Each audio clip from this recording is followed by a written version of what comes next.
One question that may be logical to ask is, if the situation is as bad as all of us here are saying, why don't we read about it in the papers?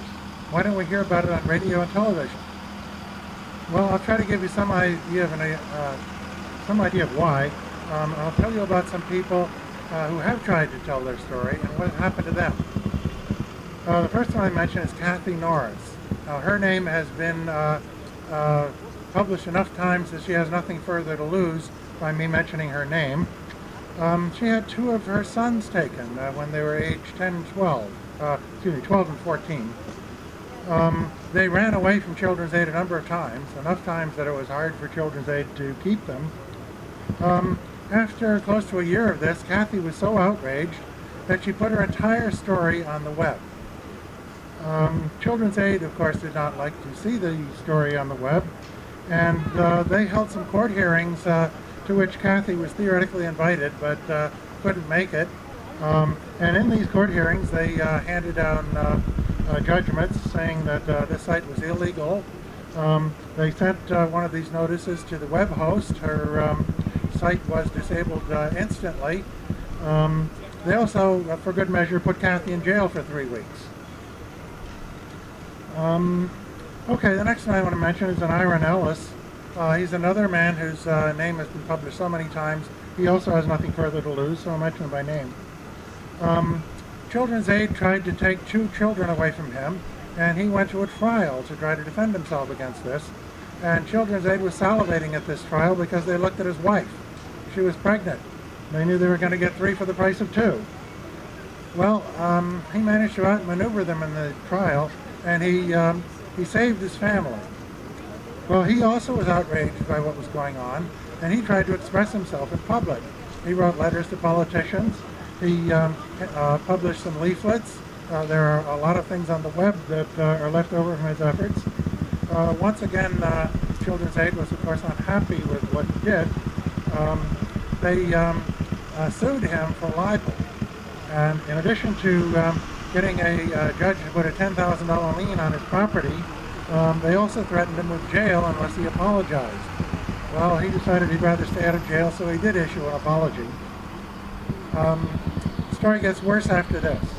A few months after that, the Ontario Provincial Parliament held hearings on Children's Aid, and Mr. Ellis showed up at the hearings and gave testimony. Well, the lawyers back at Children's Aid looked over the agreements they had with him and decided that his testimony before Parliament was in violation of court order, and they tried to get him thrown in jail for this. Well, fortunately, there's sometimes a little bit of common sense even among judges, and the judge declined to put Mr. Ellis in jail.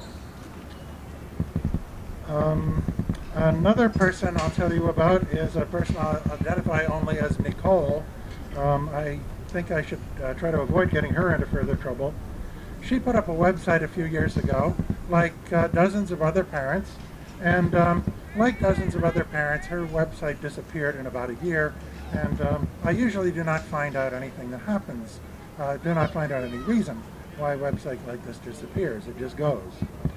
This case was unusual because a few years later I was roaming through web information at a different country, and I found a batch of legal documents regarding Nicole.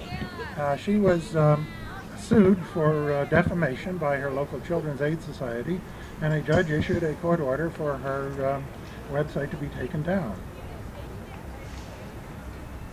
One other case I'll mention, I also won't mention a name here, but there was a TV reporter who did a TV program on Children's Aid. And for 2 weeks after that, the police were following him around everywhere he went. I think you can understand that maybe other TV and newspaper reporters would prefer to avoid this kind of treatment. And maybe they won't be doing stories themselves on Children's Aid. Well, I myself have tried to bring out as much as I can about Children's Aid.